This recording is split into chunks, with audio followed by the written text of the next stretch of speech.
Hey guys, welcome to another talk. The title of the class, do you really enjoy your birthdays? Noble Eightfold Path, first factor, right understanding.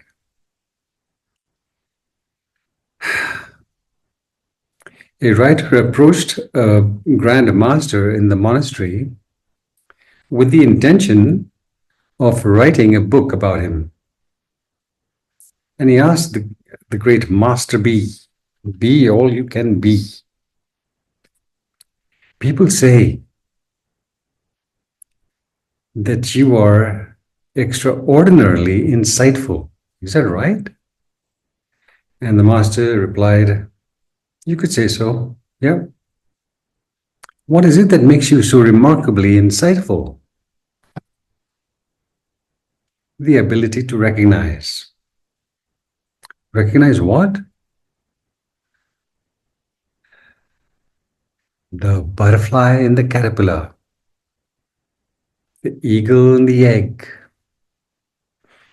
and a saint in a selfish human being.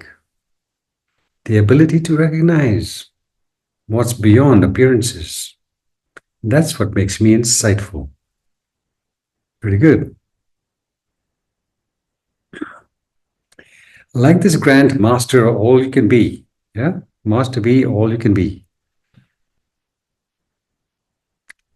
We need to recognize our greatness, regardless of how unconsciously we are choosing to live. There's hope for us. Okay, right.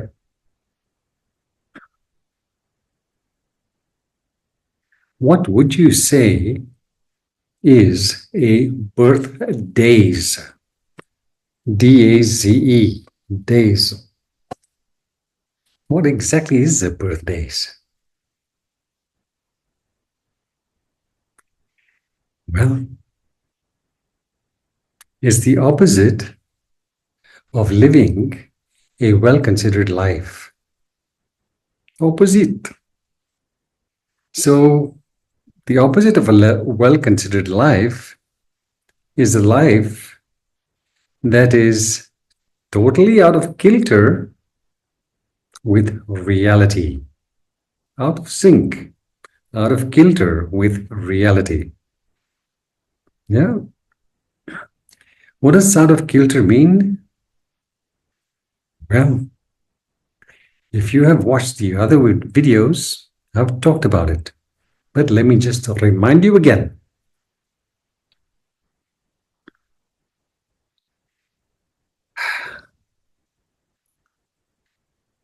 Think of how frustrating it would be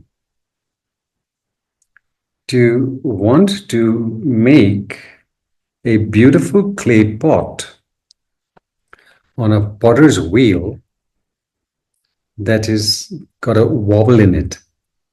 That's out of kilter, a wobble. Put your clay on top and usually it'll fly out. Yeah. Manage to keep it on top, but just because of the wobble, you cannot design a beautiful pot on a potter's wheel, which is out of kilter. Think how uncomfortable it would be to ride a bicycle with a wheel that is warped. Yeah? That's the life out of kilter. It has a wobble in it. What creates this wobble? What is this wobble? Faulty worldview. A faulty worldview makes us look for happiness, lasting variety, of course, not the fleeting variety. It makes us look for lasting happiness where it cannot be found. That creates the wobble. The wobble is the dissatisfaction, the frustration, the resentment that takes place because we're not in sync with life. Yeah, not in sync. Now, when this dissatisfaction, resentment, frustration, and so forth reach a tipping point, leads to illnesses and fiascos by the dozen. Yep. And therefore,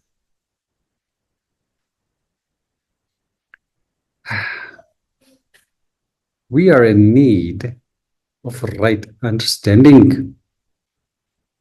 Yeah, right understanding, or we are in great need for acquiring the right worldview so that we can experience that lasting joy, peace, bliss, fulfillment that we all seek. If the worldview is faulty, it is impossible. Only a right worldview, which comes from right understanding, can make it so. Yep. Now, if you were to observe properly, you would see that every class that I have put up on YouTube, every class that I teach, or every teaching which the Buddha taught, is describing right understanding. Everything, each class is giving us a perspective on right understanding. Everything. Yeah. The Dharma from beginning to end is about right understanding, which fuels right actions and so forth. And therefore, a happy life. So, seeing that, I have spoken about right understanding in 100 different ways, maybe 1,000 different ways. Let's look at the next different way to understand it. Okay, let's take it from this perspective now in this class.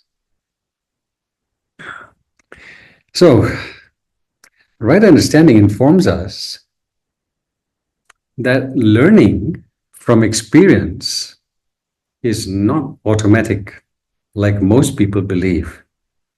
Learning from experience is not automatic, like most people believe.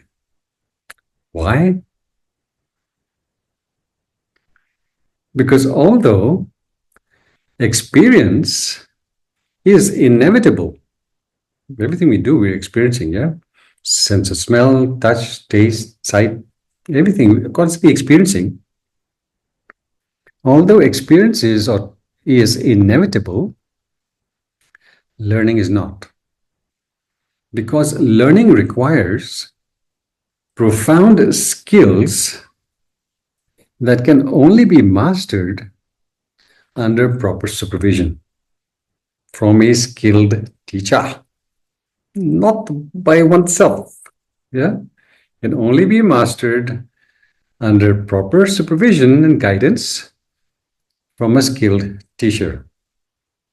Experience only provides data, not knowledge, not wisdom, only data. Here's what I'm talking about.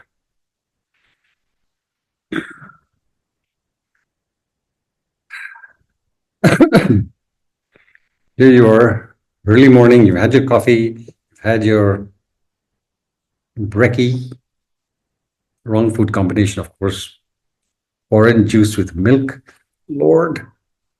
Anyway, you get in the car, you're off to work, yeah.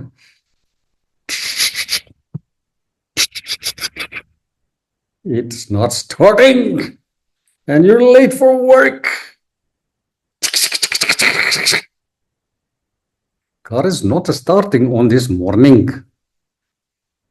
And you have no experience of what the matter could be. You don't know the engine. You don't know how car works. So what good will it do you if you were to get out of your car, open the bonnet, and stare at the engine? You're experiencing the engine. You are experiencing the fact that your car is not working. You're looking at the engine, right there, experiencing it. What are you going to learn from it? You have no clue what's going on. What can you learn from it? Yeah. Although experience is inevitable, learning is not. Learning requires profound skills that can only be mastered under proper supervision from a skilled teacher. What would happen if, instead of being clueless about the engine, you were a mechanic and your car doesn't start in the morning? You would know exactly where the problem would be. Yeah? Open up the bonnet, you check, oh, this, oh, that's that, okay, that, okay, you know where to look for the problem, and you have the tools for fixing it because you've acquired the skill set through learning. Yeah? Right. Here's another example. Think of couples worldwide who engage in shouting matches with their spouses day in and day out. Yeah, ruining their health in the process, criticizing, complaining, judging, blaming. What do they learn from their experience? Year in and year out, the same unskillful behavior which is not working, and yet they want it to work. No can no. Are they learning from their experience? Nope. Then comes the divorce and the bitterness and the rage. Yeah, and the alimony, of course.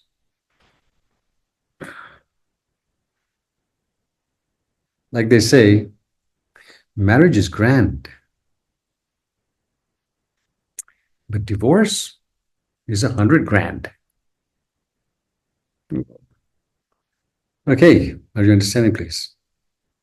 Although experience is inevitable, learning is not. Here is another example. In the beautiful story of the adventures of Silver Blaze, Sherlock Holmes is investigating a case of a nighttime intruder. And he has next to him a young detective. Yeah, both of them are investigating this case of a nighttime intruder. Okay, they've seen everything, looked at all the clues. Then, when they've done, the young fellow, about to leave, stops and asks Sherlock, "Hey, Sherlock, is there anything else you would like to draw my attention to?" And Sherlock says, "Yep, to the curious incident of the dog at nighttime." The dog at nighttime? The young fellow says, "But the dog didn't do anything." And Sherlock says, "That, my friend, is the curious incident. The dog didn't do anything." Here's Sherlock, years of practice, years of having honed his skills to view life from a deeper perspective than his young friend next to him. Yeah? Although experience is inevitable, learning is not. Please understand, success and failure, joy and sorrow, a brilliant life from one that flounders, every life experience always leaves clues. Yes, always leaves clues. Forensics. And for as long as we live in our birthdays, yeah, zombie mode, it is almost impossible for us to see the clues that promote a flourishing life and those that perpetuate our distress. We're not seeing the clues. Yeah. And when we don't see the clues that perpetuate our misery, we keep seeding those very causes we want to be free from. Those very causes that lead to bitter fruits, we keep seeding them. And therefore, suffering is the ultimate price we pay when we make secondary issues more important than primary issues. That's the price we pay. Okay? When we make outer success more important than the inner success. Huge mistake. We all know that a magnet has certain properties. It will attract only certain metals and not other. Usually metals with iron inside. Yeah? It's attracted to iron. It's made of iron. Yeah, steel and so forth. It attracts only certain metals and not other metals. Plus, it is attracted to only certain realities, which means it's attracted to only certain realities and not to others. You cannot magnetize a glass, yeah, or wood with a magnet. No attraction. Also, if you bring two north poles of the magnets together, they will repel each other.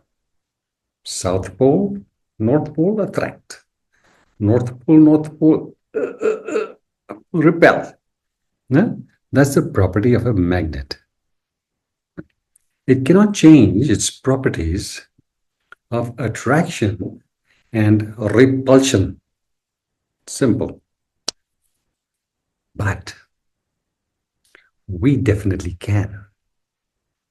We definitely can change our propensity towards attracting suffering and repelling joy. Change it around. We can learn to attract the best things in life, and we can learn to repel the devil's voice. Yep, we have it in us. So how do we do it? How do we magnetize ourselves towards what is finest in us and what is finest in the world? And how do we stay away from choices that bring us misery? How to do? Well, by learning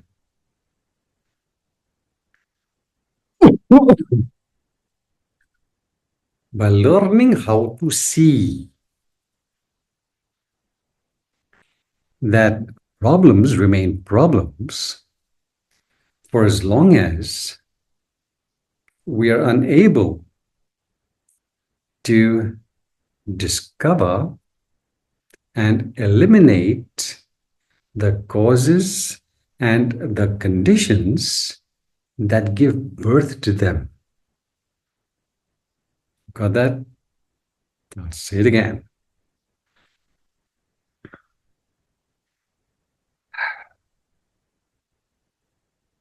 For us to live in a manner where we are anchored in the right values and we stay away from habits and viewpoints that are not serving us, we need to learn to see that problems remain problems, difficulties, fiascos remain fiascos, for as long as we are unable to see the clues, yeah, unable to see the causes and the conditions that perpetuate our misery. Because unless we see them, we cannot eliminate them. What we cannot recognize, we cannot change.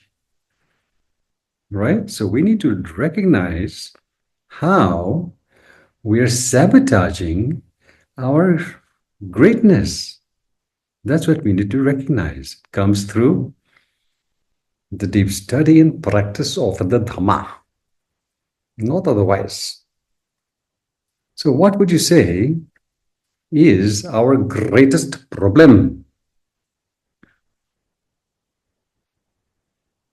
Our greatest problem is spiritual ignorance. Spiritual ignorance, which points us towards choices that are not serving us. Not serving. So sorry. We're not able to see with spiritual ignorance. We just cannot see how unskillfully we are living. Can't see it. The shouting matches between spouses, year in and year out, it doesn't work. And yet people keep doing what is not working. Hallelujah. Right? Spiritual ignorance, greatest problem.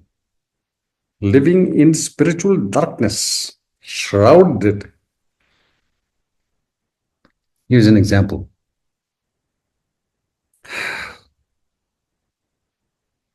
People worldwide, look around, look. Yeah. People worldwide are scrambling like rabbits, wanting success. Name, fame, power, position, wealth, pleasures, whatever. Yeah. Scrambling, eager for success in the world. But they're not seeing the causes and conditions they are perpetuating that lead to their ruin. They achieve the success out there at the cost of their health and well-being, at the cost of their relationships, at the cost of, if your health is gone, everything's gone pretty much, right? People are scrambling for outer victories minus the inner ones. Without those inner victories, it's impossible for us to see how we are perpetuating the causes and conditions that lead to all kinds of disasters, all kinds. What do you think celebrity rehab is about? Celebrity rehab. Those fellows, rich and famous, good looks, intelligent, they've got it made, and yet their worldly success does not protect them from making faulty choices. alcohol, drugs, smoking, relationship fiascos, and so forth. Misery. Many kill themselves. Yeah. Many live a lonely life. Others have to go into rehab to get out of their bad habits. Eager for success while perpetuating the causes and conditions that lead to ruin. Why? Faulty worldview, spiritual ignorance, same. So, whatever we are not changing, we are choosing. Yeah. Whatever we are not changing, we are choosing, either consciously or unconsciously. And if we do not change our faulty worldview and equally faulty habits, how is it possible for us to live a beautiful, flourishing life? How is it possible? We are in essence, by not changing what needs to be changed, we are in essence choosing a life that is out of kilter. A life out of kilter is inseparable from fear, frustration, and fiascos. Inseparable. Zombie mode.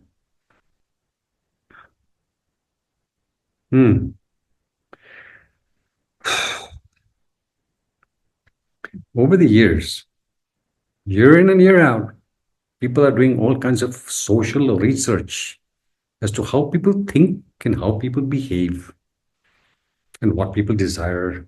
Yeah. So here, there's this research worldwide that tells us people globally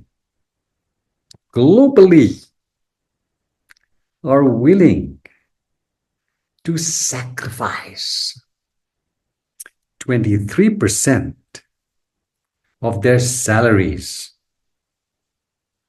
Sacrifice it, let go of it. Yeah. 23% of their salaries, that's a huge chunk. If they were to find a job that was deeply meaningful, which gave their life depth and meaning.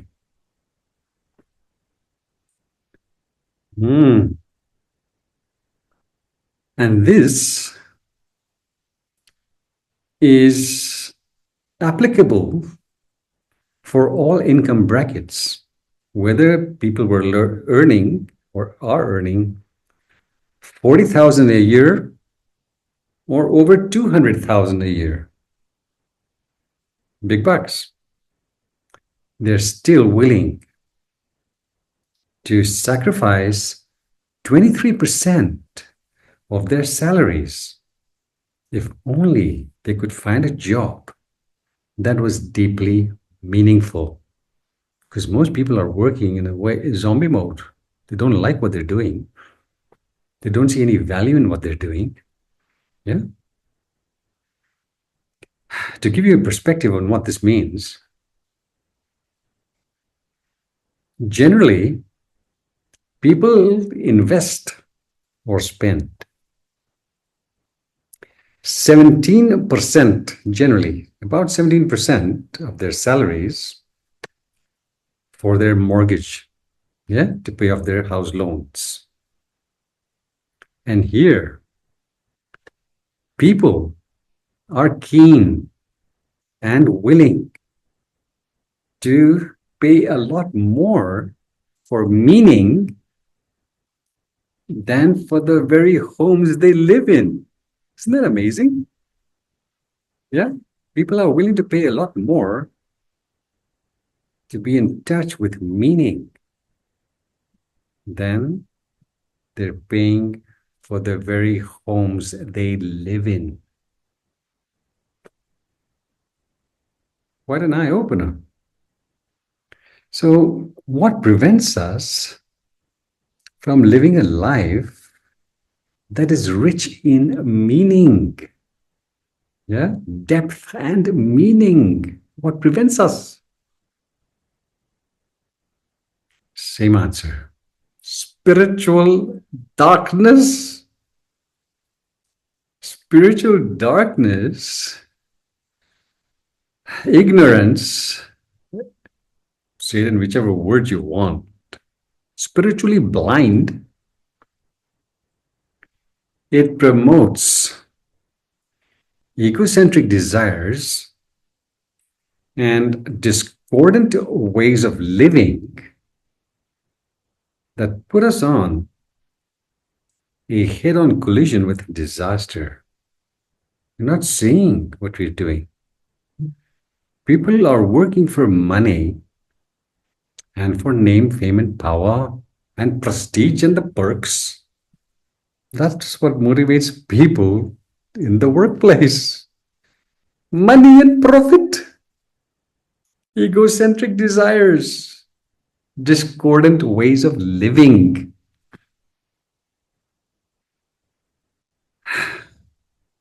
And in the process, they are dishonoring what is finest in them.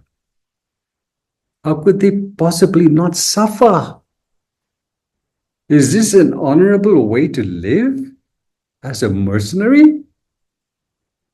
Working for money and not for love? God, crazy. Yeah? When we're working for money, egocentric desires, pleasures, and profit, and name and fame, and look at how great I am in my designer clothes and my Ferrari. Big house, big yacht, Learjet. I've made it. But I still take antidepressants. My relationships, I've married 5 times. I'm still not happy. Yeah. What prevents us from living a life of meaning is that we don't know where real meaning is. Oh, sorry.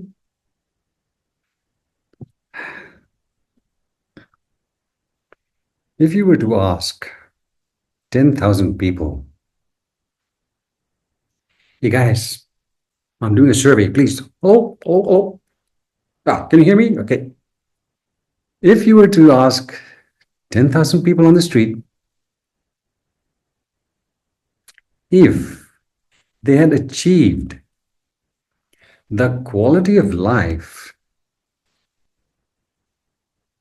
the quality of life that they had aspired to when they were much younger. 10,000 people, not just 10,000, okay? People in their 60s, let's say. Yeah? Retirement age. If you were to ask people in their retirement age if they had achieved the quality of life that they had envisioned when they were much younger, only a handful would answer in the affirmative. Yes, I have. Yeah, I have. The majority, vacant gazes.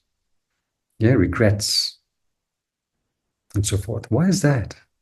Why is it that only a few achieve the quality of life that they envisioned when they were much younger, while the majority are still floundering?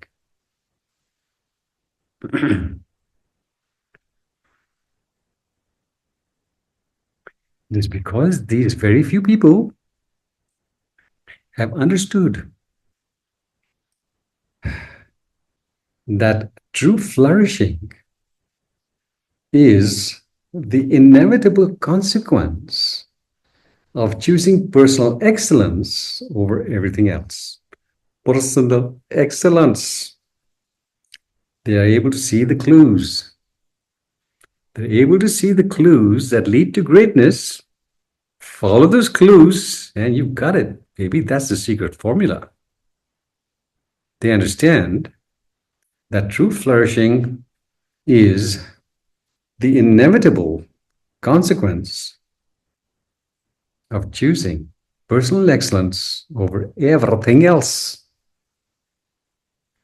And that is why these few are the ones who have achieved a life well lived, a life they can be proud of.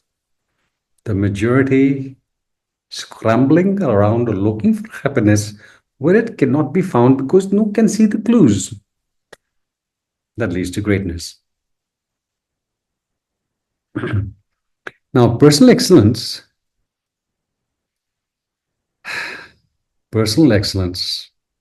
is rare in this world, not easy to find. And it is rare in this world not because of the difficulty in cultivating it. Personal excellence is rare because it is of interest to only a few. The majority are not interested. Selfish living. Okay, let's get back on the street. Let's get back on the street and ask another 10,000 people. What is your greatest ambition in life? What would all those people, what would they say? The majority are focused on material gain, wealth. My greatest ambition, to be really wealthy. Greatest ambition, powerful. Pleasures, possessions, relationships, everything out there. How many would say that their greatest ambition in life is personal excellence? How many would say that their greatest ambition in life is to be spiritually awake or to make their finest contribution to the world?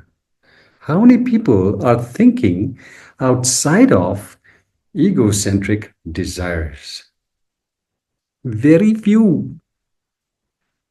That is why personal excellence is rare in this world, because it is of interest to only a few. The majority are looking in the wrong directions. Happiness. And so, the recognition and the desire, burning desire for being wise and loving has to be our top priority. Why? It has to be our top responsibility, our topmost aspiration. Why? Why is it so important for us to choose personal excellence? Yeah, why is it so important?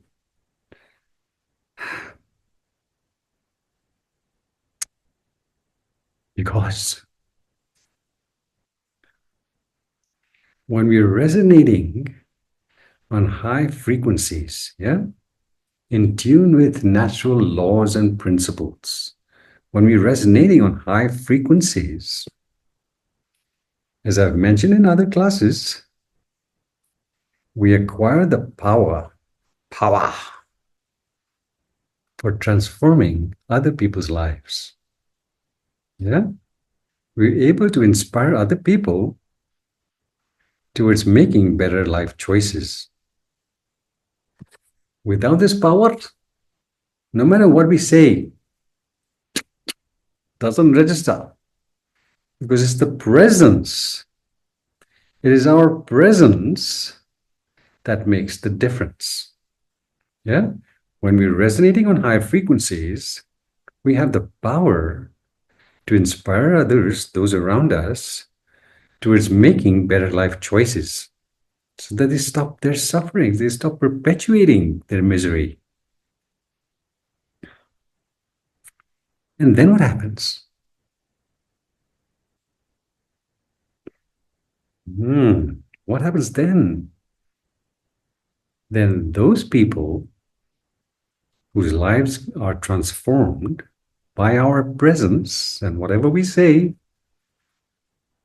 they pass on those good vibes to other people. And that's how we change the world for the better, one person at a time. But then what happens? I've changed this person's life for the better, and this person has changed that person's life for the better, and it goes on, it flows out into the world. Yeah. But then what happens?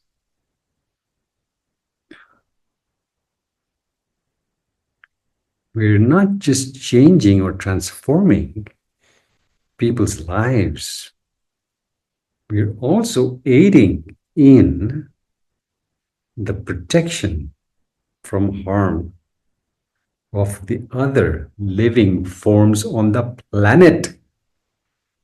Because happy people don't destroy other creatures. Happy people don't destroy the planet, the environment. It's unhappy, unconscious people that are making a mess of this beautiful world. Unhappy people, unconscious people.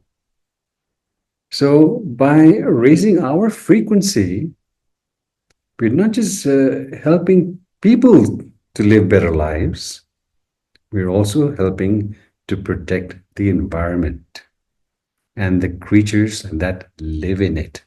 It's our responsibility to do so. That's where the honor is, to live a well-considered life and not one that's lived in zombie mode. Because zombie mode is what's creating problems on the planet. What happens when you bring a tuning fork that is tuned to a particular frequency and you place it close to a piano and you play the same note on the piano to which this is tuned? What happens? That's what happens.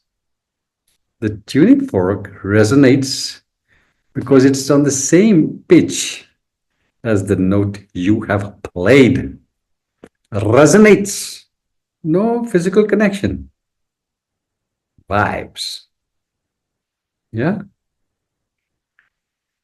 Here's the tuning fork on a certain pitch, but you play a different note to what it's tuned to. What happens?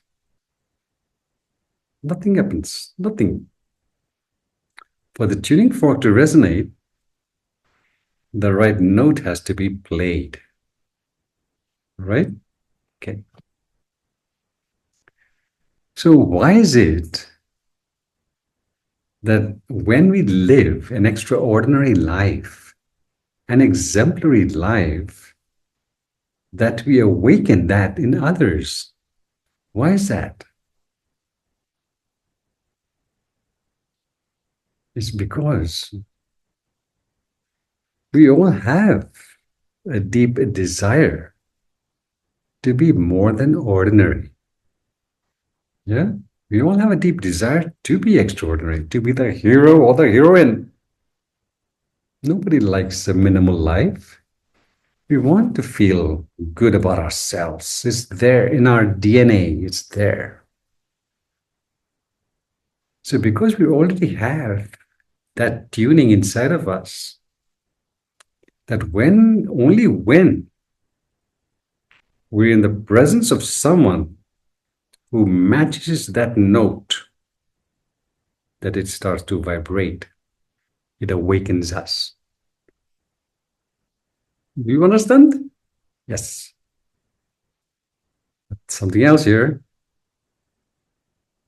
Why do we remain in mediocre mode? Why are we walking around in birthdays?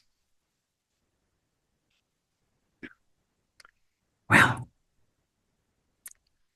it is because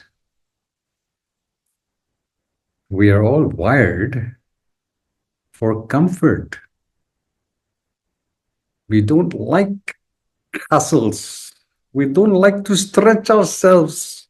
We want the bag of chips, big bag, and we like cozy sofa and the Netflix and distractions by the dozen.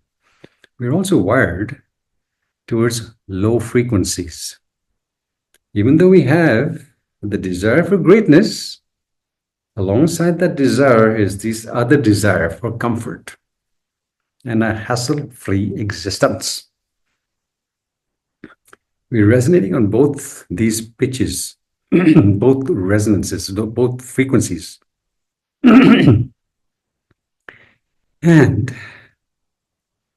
because our family, friends, colleagues, and society at large is also vibrating on that low, shallow frequency, we're colluding, we're mirroring, we're activating that same frequency in others. And we are picking it up from them, they're picking it up from us, and it's one big zombie forest.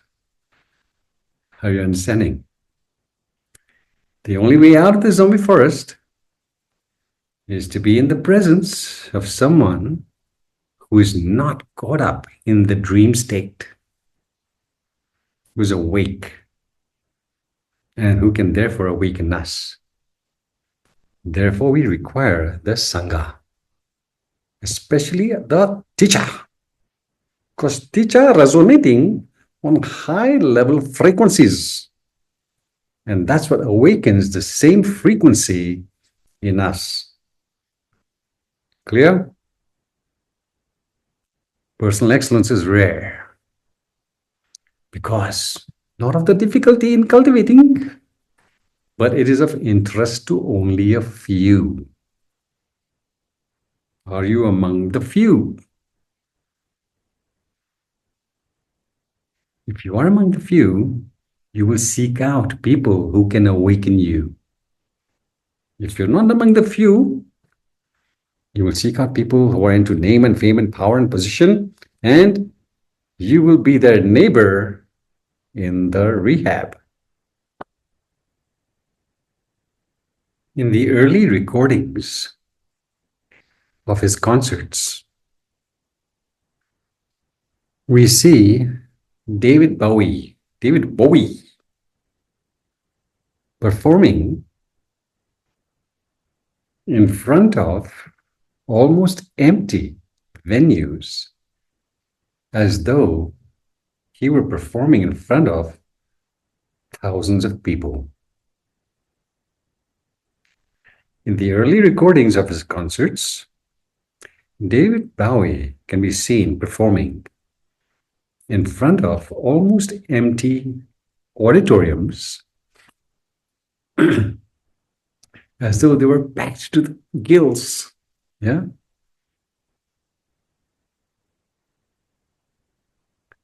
His view of himself as being an extraordinary superstar was already in his mind, etched in his consciousness before he became world famous. He could see himself being an extraordinary performer in his mind before it actually became a reality. Well thought thinking.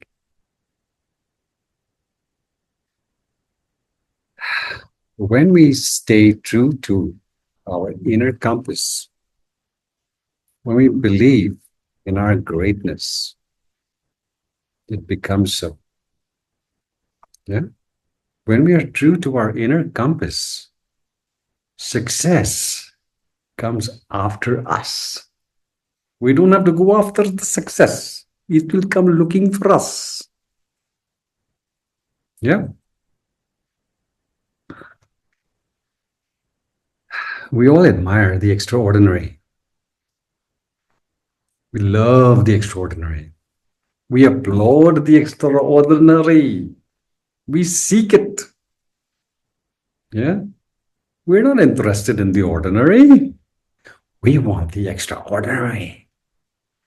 We are willing to wait in line for hours to experience it. Even if it's raining and cold, we will wait in line to experience it. We will pay more for it. We may even post it on social media. Extraordinary, hey, look what I found. And yet, although we love extraordinary, we admire it, applaud it, and yet the way we live our moments is anything but extraordinary. Yeah? Mediocre mode. Why? We love the extraordinary, but we're not extraordinary. Why are we living in this fashion?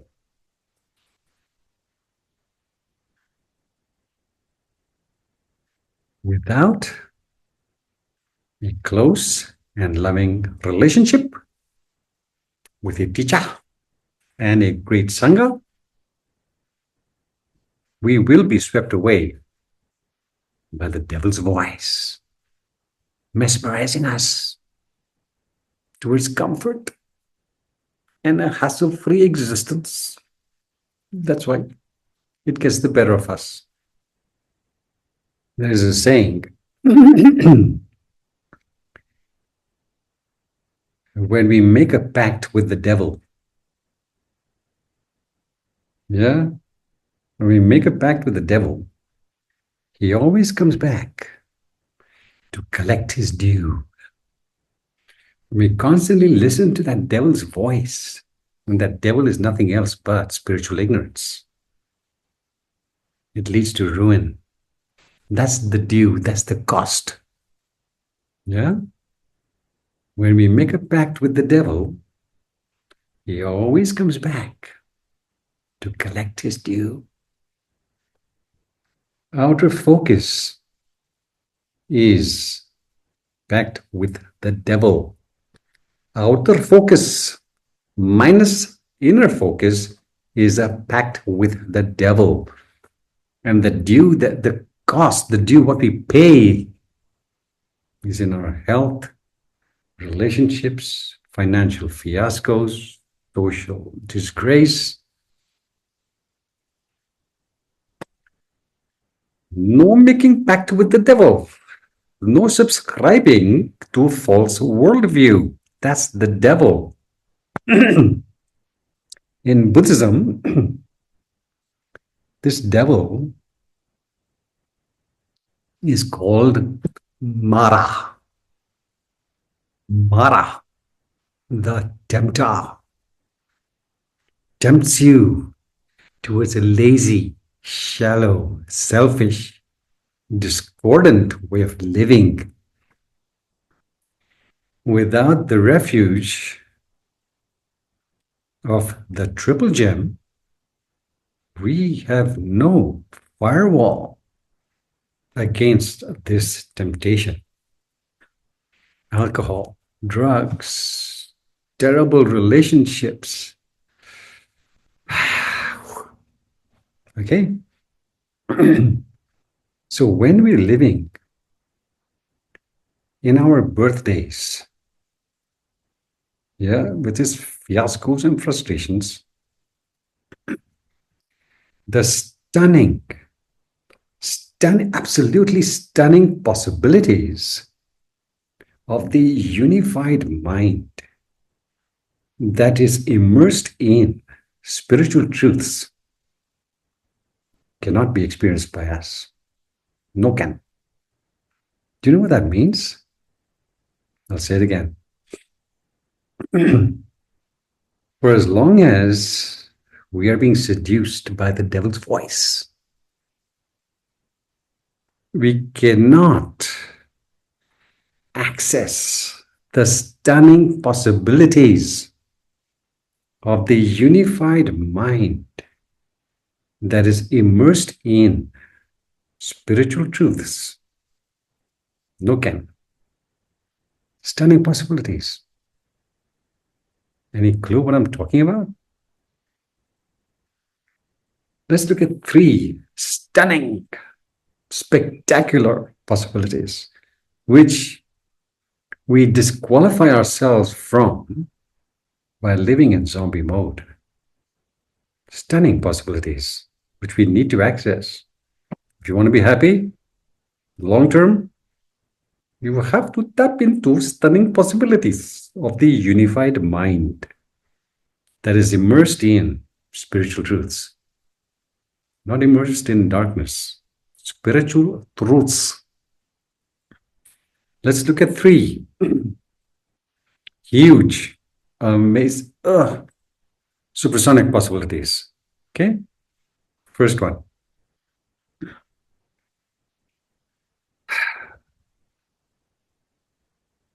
We're all aware that life is highly unpredictable. Highly. And we're also aware that negative karma can come visiting at any time. Out of the blue. Negative karma. And sometimes this negative karma is so powerful that it tears through, rips through everything we value, sometimes with the force of a hurricane, typhoon. Yeah? Negative karma can arise at any time for anybody, rich or poor. Yeah? And sometimes this negative karma can be so powerful and destructive that it tears through everything we value, sometimes with the force of a hurricane, shattering our lives in the process. Yeah? Any examples come to mind? Think of the innumerable lives and businesses that were ruined during the recession that took place between 2007 and 2009. Yeah, the recession worldwide, huge. Lives ruined, businesses ruined. What happened during COVID? Same tragedy for so many people. What happened with the conflict in Israel? Overnight. Yeah, boom, lives and businesses changed. The Palestinians, the Israelis, suffering, huge, massive suffering. Karmic waves sweep through our lives. Okay, we all know this for a fact, that this happens. Money and power cannot stop it from happening. It's coming, natural forces.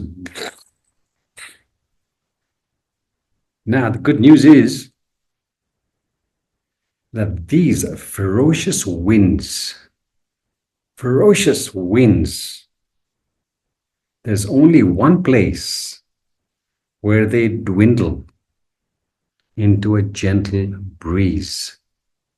Only one place where these ferocious winds do not touch us, because they dwindle into a gentle breeze. Where is that one place?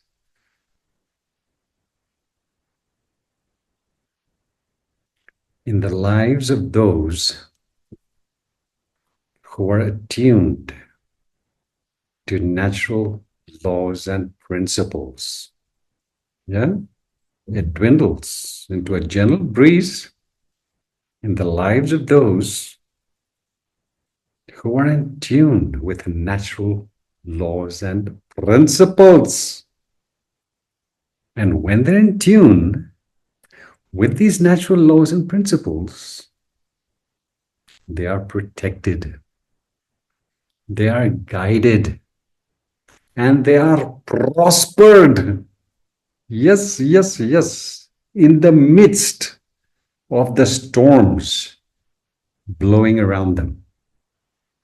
Fantastic, isn't that?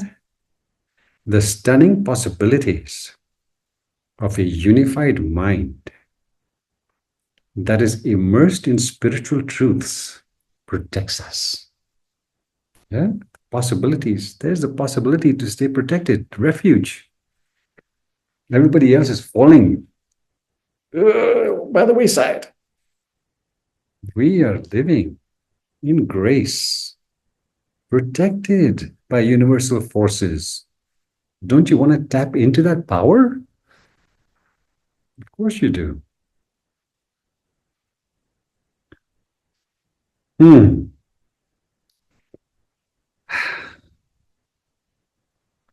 Please understand that problems are not like vintage wines that improve with age. Yeah. Bordeaux wines. Problems are not like these special wines that improve with age. No, no. That is why we need to be committed to personal excellence so that we stop creating problems we are forced to solve. No, look at the clues that lead to suffering. Stop perpetuating those frequencies. Problems are not like special wines that improve with age.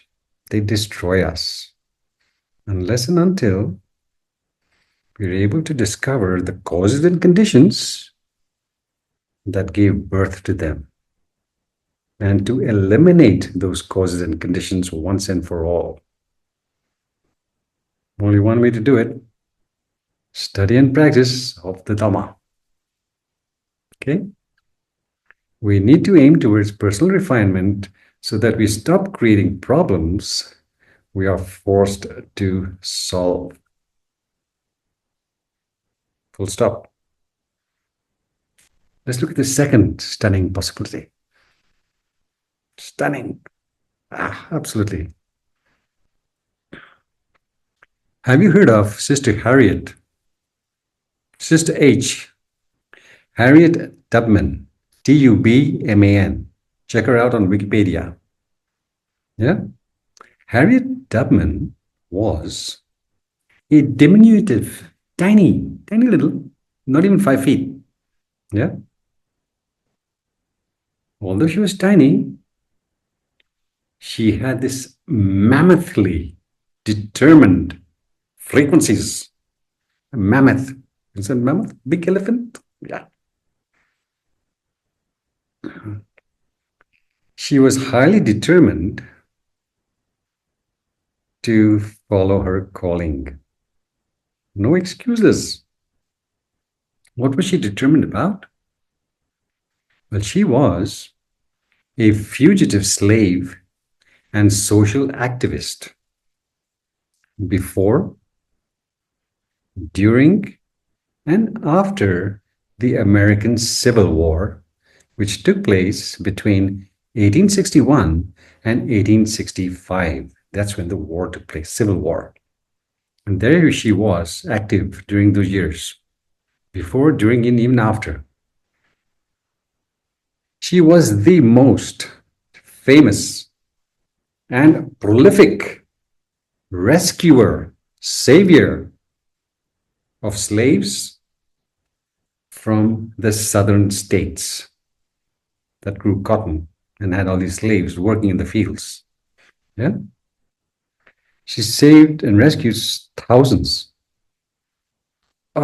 Fantastic. All the major rescuing took place in the decade between 1860 and 1850 and 1860. Read about her. Fantastic, fantastic. I think they've even made a movie about her. But read her biography.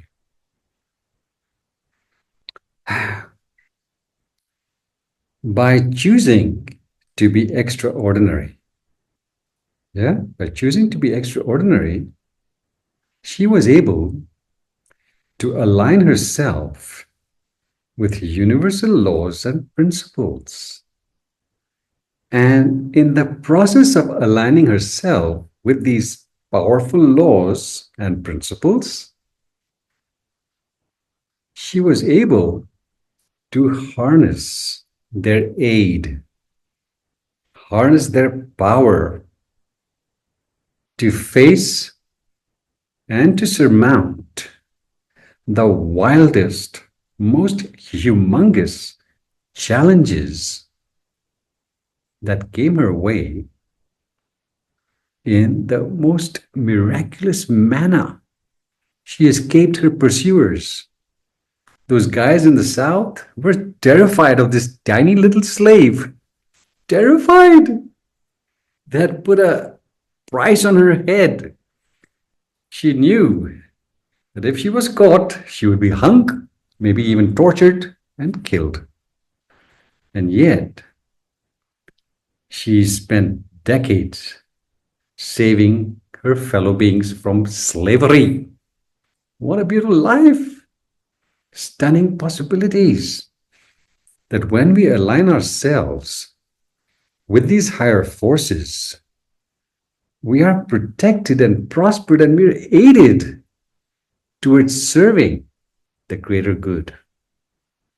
Yeah, we have this immunity. Brilliant stuff. Without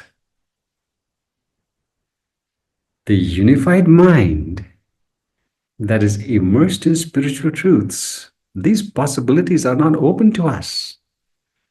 Our mind at present is distracted, it's fragmented on non-essentials, that too. Yeah, no unification in the mind.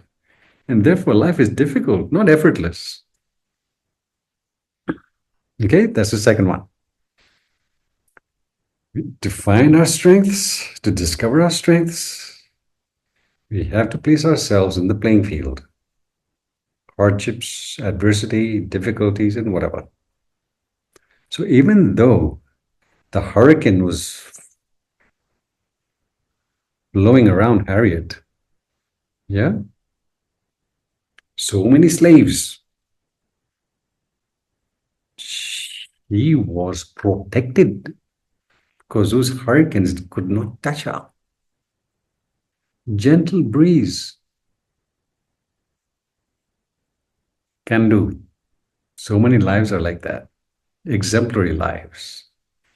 Instead of watching crap on TV, study these lives so that you can resonate on that frequency.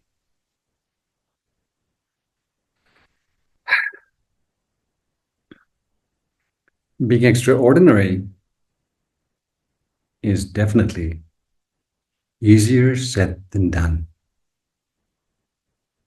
Because to be extraordinary, to rise to the level of extraordinary, the level of our preparation has to match it. Unless the level of our preparation matches it, no extraordinary, no can. So, how do we raise our level of preparation? What to do? It's never enough. It's never enough to simply understand spiritual truths intellectually. Gathering information, watching TV, watching videos, masterpiece videos, yeah, attending workshops, going on retreats. It's not enough to just gather information. We have to live the information. Yeah, it has to be practiced. It can't be just intellectual. And the only way to practice these spiritual truths that we are learning about is to make ourselves do what needs to be done when it needs to be done in the right attitude to move forward in the path. Always requires the Sangha. Yeah? To To practice the teachings, we need the Sangha. To study the teachings, we need the Sangha. To move forward in life, we need the Sangha. We need the right vibrations. Get it through your head. Because when we don't, when we practice the wishy-washy manner, Lone Ranger frequencies, I will do it my way, we're heading for disaster. Those stunning possibilities, no can access. Disaster.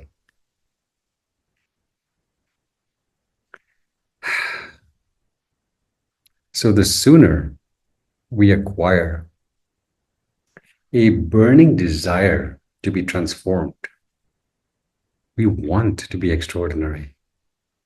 Yeah, we want to live a well-considered life that makes us a blessing for ourselves and others, like Harriet was for so many slaves. Yeah? Here's the third stunning possibility.